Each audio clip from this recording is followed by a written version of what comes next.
So here we are. Woohoo! Yay!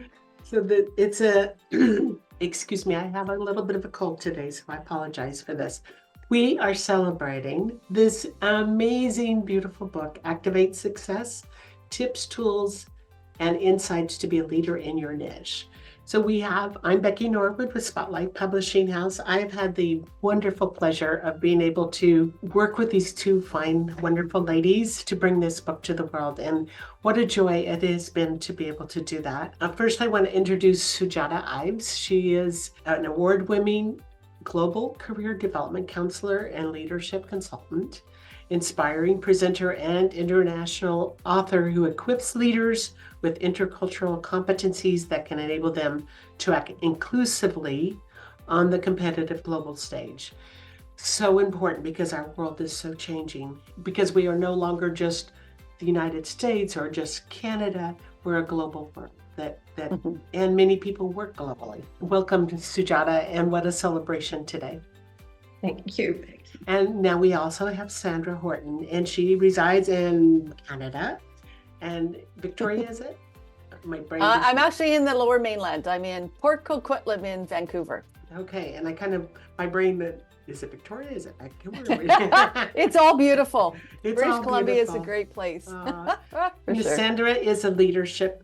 She is in leadership. She really knows her stuff when it comes to leadership. She's a beacon of positivity, motivation, and empowerment, known as Success Change Catalyst. Sandra guides leaders and organizations on a transformative journey towards sustainable solutions. The title of the book itself catches a person's eye. It really activates success. Who of us don't want to be successful? Who of us don't really, whether it's in life or in our business and in our changing world with a changing workplace culture, it's so important to figure out how we can be successful because everything's changed. It's very important. So how did you come up with this title? Whoops. How did we come up with this title here? Well, going through the pandemic, we saw such extreme shifts in the workplace. The ethos of the workplace, the pathos of the workplace was changing rapidly. And there was, short of a better word, we were amidst a crisis and chaos. We needed something that could uplift people through that chaos and beyond. And we tossed around a few ideas, like accelerate success, but it just didn't quite capture at the individual level, at the team level, and at the systemic level. So when we came to Activate Success, we just knew that this was the perfect title for pandemic and post-pandemic. So Thank you. For you, Sandra, how did Activate Success, how did this process go in your own mind as the two of you were developing this? What a great question. And thank you. And to all those who are listening, thank you so much for being here, taking the time to be with us. Like anything in life, it's a beautiful journey, isn't it? There's the opportunities for growth in every single moment. For myself, and again, I can only speak through my beautiful lens, but also from my interactions with the amazing Sujata, that this has been a beautiful journey. As people, individuals awaken and become really more self-aware, we can just grow. And so this journey, how has this been for me? It's been wonderful. It's been a beautiful learning and growth opportunity. And one of the things that I love is that if I looked at myself back then and there 3 years ago to where I am now, all of the stages, all of the enhanced self-awareness, the leadership that I've done, it's all, wonderfully wrapped up into this book. And that's what I love about this creative process. you're sharing yourself authentically and you're sharing your journey. So what a beautiful gift that is to give, not only to the world, but also to our kids. And I think that's really what is so near and dear to my heart, that makes me the most proud. One of the things that I observe with authors is they're bringing their books to the world. They get to that point when it's going to become a reality. And there's kind of that panic mode in some ways, like, oh my goodness, this work is finally here. Because, becoming an author and doing it the right way is not for the faint of heart. It's a big journey. It is a big journey. I have to say that, Becky, and thank you for coming on our journey. So, it's a journey of, from the moment you begin writing, then when you get it through the editing stage and you find like, oh my goodness, they're changing it. And yet you see how it all kind of starts to flow. And then even after the process, as it was for the two of you, where that's not the way it should go. Maybe this, make some changes here. Mm-hmm. But over and above all of that, the journey to see what our world is going through right now is a really concern, because it seemed like after the pandemic, there were a lot of young people, especially, that really didn't want to work. And the workplace culture, any of us that are in the actual workplace in corporate America, there's a certain amount of unhappiness. I think there's a huge shift happening in order to find out what is going to work. What do people really want? The two of you go through, you have your 27 activators in this book, because your main question is, do you know how to activate success, both in the workplace and in your personal life? And the two can't really be separated. They have to go hand in hand. So let's talk about those 27 activators. And I noticed one thing in your book, as you go through the pages, you both take a section of the book and you kind of go back and forth with, how would I react with this, and where am I with this, and what is my feedback on this? And so you personalize it in such a beautiful way, but you show very different perspectives, and yet you bring them together in a very healthy way. So let's talk about your activators. And answering this really is the new normal phenomenon, and we bring that to the book. And I think that's, what you're absolutely wonderfully alluding to, Becky, is that the world's changed and how we need to show up has changed. We need to raise our consciousness. And some of those things of becoming more self-aware is another way of framing this. So how do we get self-aware? Well, we have to be very mindful. We have to be very purposeful in what we do. We have to know our own story. So some of the activators, particularly for the consciousness, is clarity. Clarity in getting to know, who am I? And this goes back to our 4 essential questions, and I'm going to bring that back down to Sujata to kind of wonderfully work through. But understanding the activator of clarity, knowing who you are as an individual. Where did I come from? What stories am I telling myself? So who am I and where am I going? And where is that? And for many people, especially coming through this pandemic in this confused, uncertain time, many people, especially the younger generations that you were alluding to, can feel lost. And I think by just taking the time to really dive into who am I and where am I going will help them really define not only their values, their mission, their vision of where they want to go. And then they link into the beautiful next stages, which again would be, how do I get there and how do I stay there?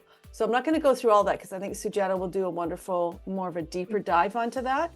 But this is just one aspect of the clarity activators that we embed into not only our 4 essential questions, but these activators are embedded in our Ives Horton leadership model.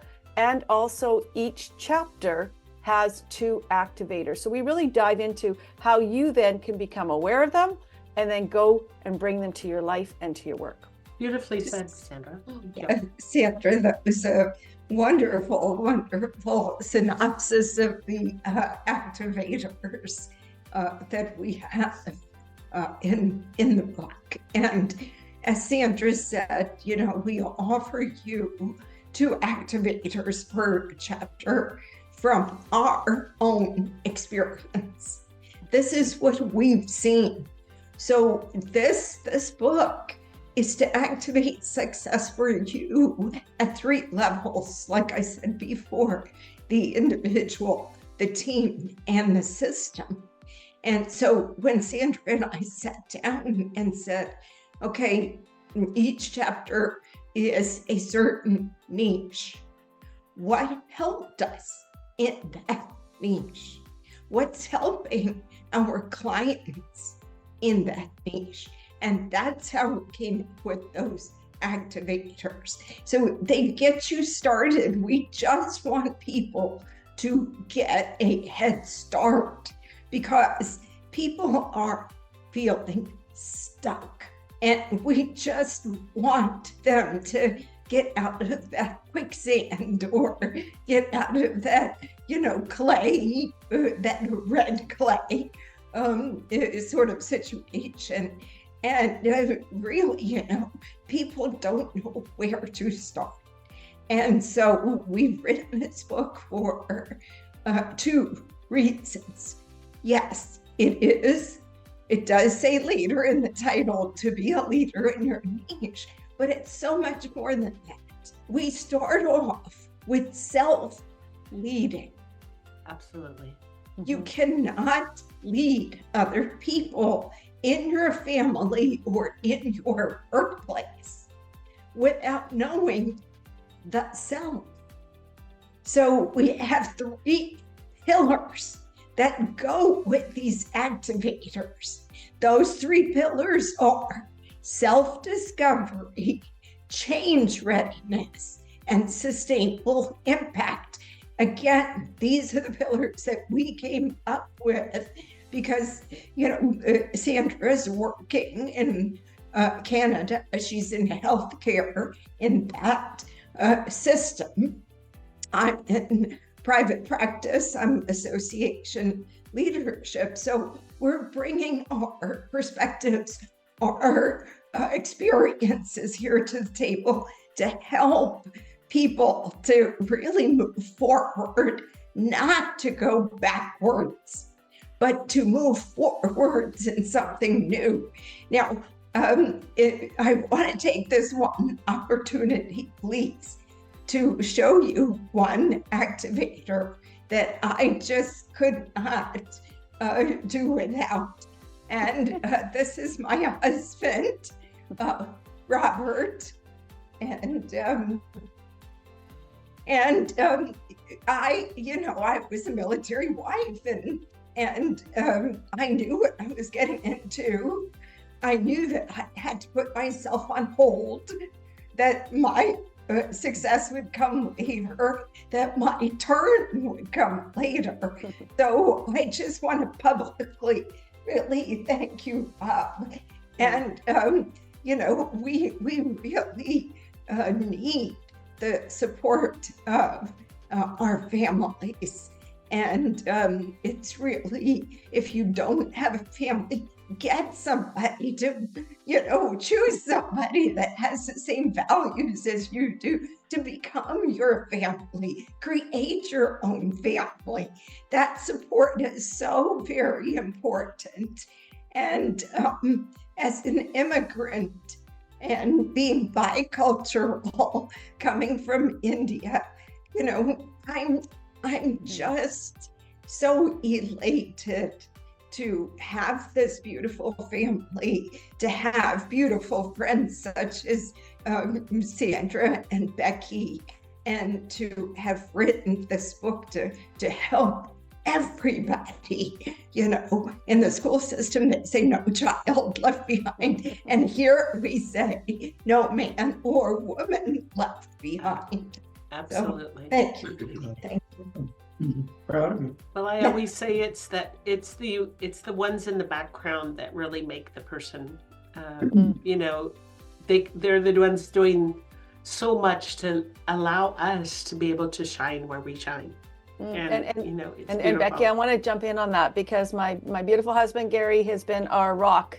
So I just wanted to also acknowledge Gary. He was such an instrumental support to all of us throughout the whole process, whether it was his initial editing, putting out with my crazy schedule.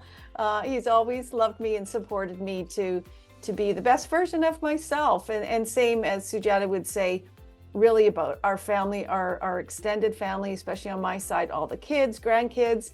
You know, when mom, grandma, friend is away having to work on the book lovingly. I'm going to reframe that because I loved doing this. This was a choice, a beautiful gift. When I made those choices, they're like, okay, we support you. And so I just want to acknowledge all of them and thank them. And I know we'll get back to some more of these questions, but I think it is really important to acknowledge those, the shoulders upon which support us and we also stand on too. That's right. And for me, my husband, Mark, he always does, he's cooking, cleaning, running and doing Exactly. the things that, he's the one that makes it all come to be and makes it happen.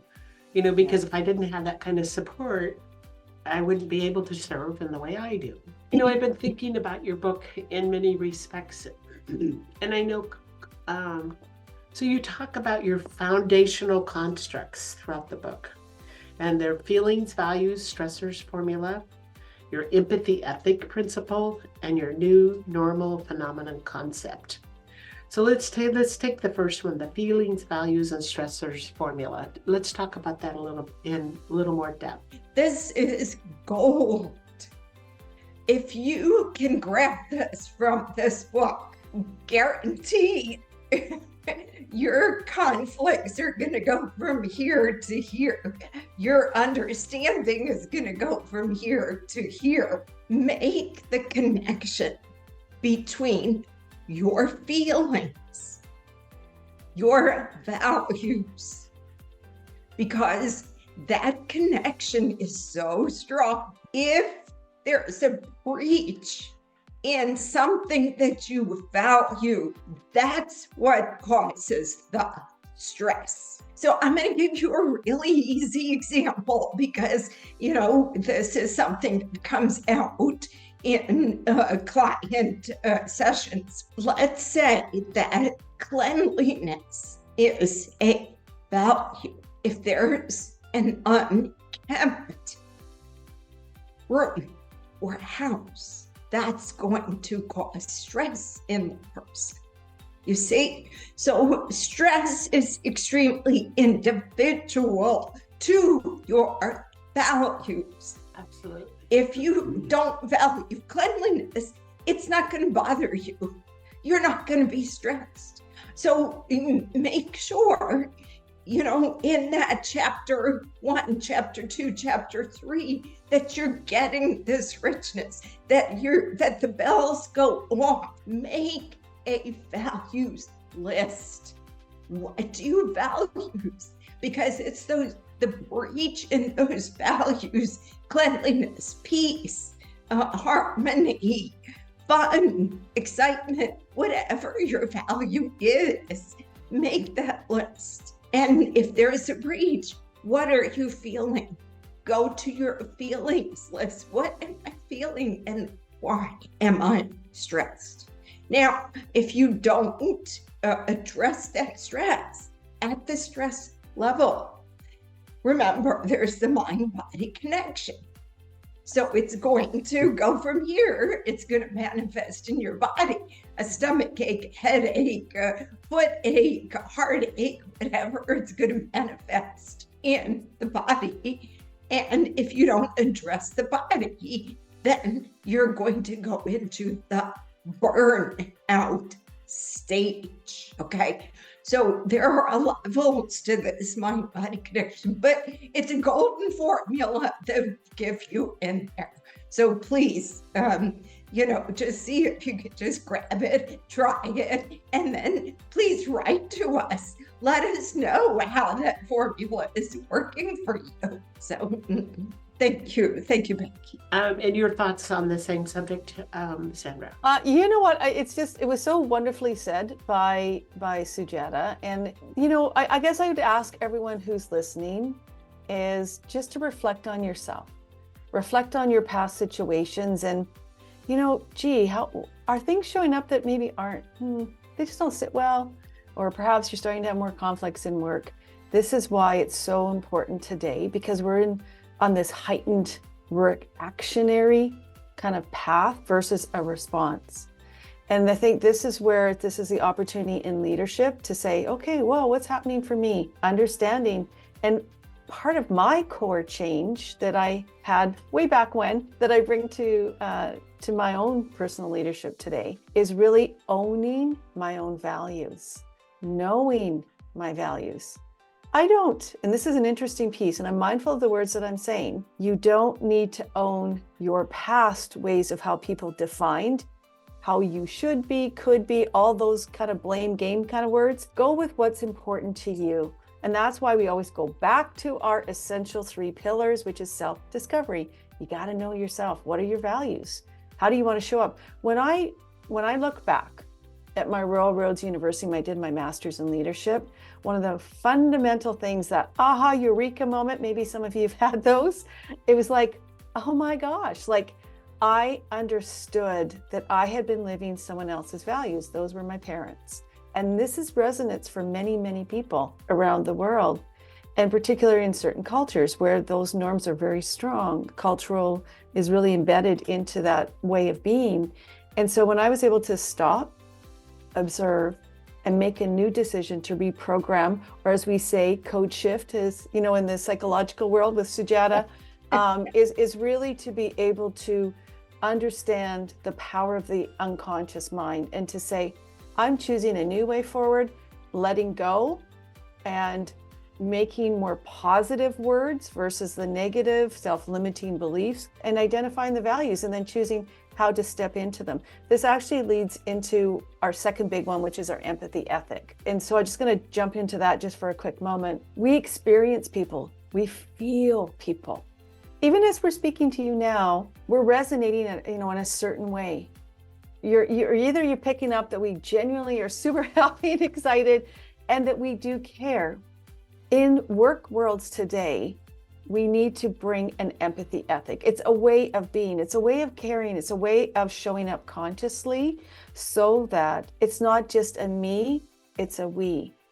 And that we're able to kind of look at how we do our business. How do we show up in our leadership?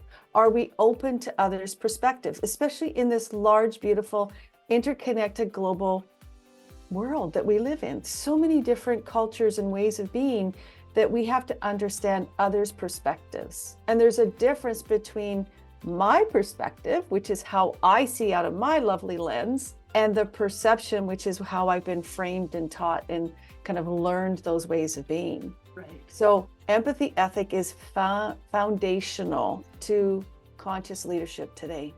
And I know Sujata's going to jump into this because this is our power stuff. I love this. Sandra, so beautifully said, so beautifully put.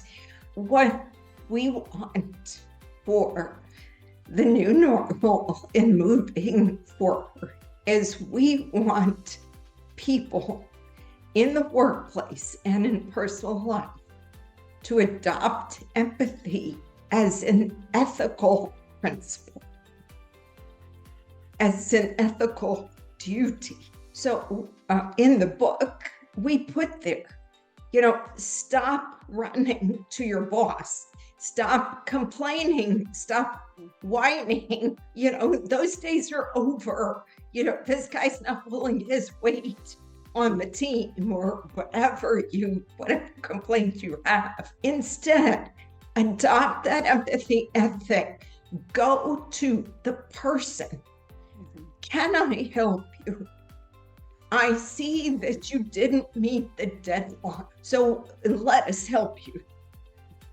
There may be something going on with the person where they don't know where to begin, or maybe there's a neurodiversity, so there are things that people don't reveal in or disclose in the workplace. And so rather than going back to old models or, how we did things prior to the pandemic, I think the pandemic brought this world much closer together.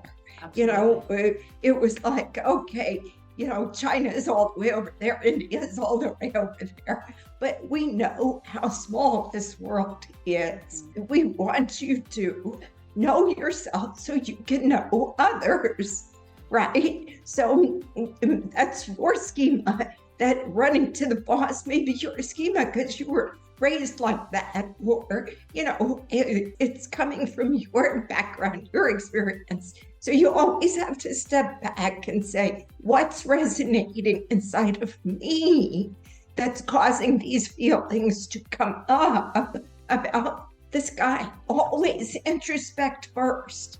And then the next step is the empathy ethic. Ask them if they need to help. Because like I put on LinkedIn yesterday, a win for one is a win for all women. Yes, love that. Beautiful, beautiful. Mhm. Well, we could go on, and this book is a book that needs to be picked up and read. And if you're listening to this, we have a link in this stream, but go to Amazon.com and just put in the title and either one or the other name, and it will come up if you don't see the link anywhere. And you know what, this is a really big celebration because Sandra and Sujata have become international #1 bestsellers with this book. Yay! And it's such a cause of celebration.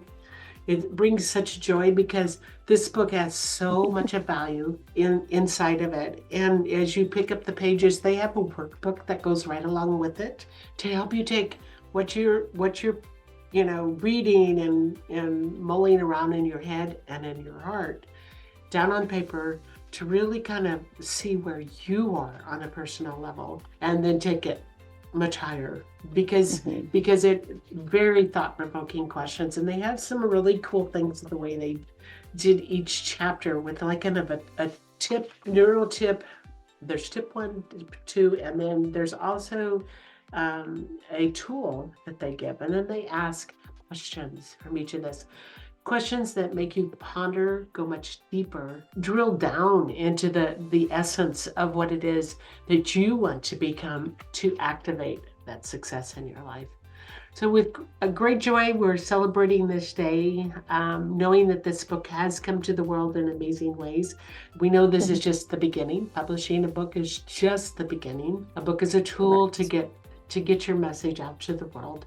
And I want to celebrate the two of you and hope that you will take the time to celebrate today as well. I'm so glad I can only speak for myself, like Sandra says, but Becky, it's such a joy to work with you. And this is about women helping women. And I just want to thank you so much for everything that you've done for us. And Thank you. Well, I appreciate that very much. And we are going to have another live stream later today on Zoom. And you can invite your guests and anybody that wants to join us for kind of a fun celebration time. And also if anybody wants to ask questions, but this is a time that we need to celebrate the moment because this has been hard work to bring this to the table. And I'm sure it's been a lot of cause of introspection for each one of us as we've gone through this journey.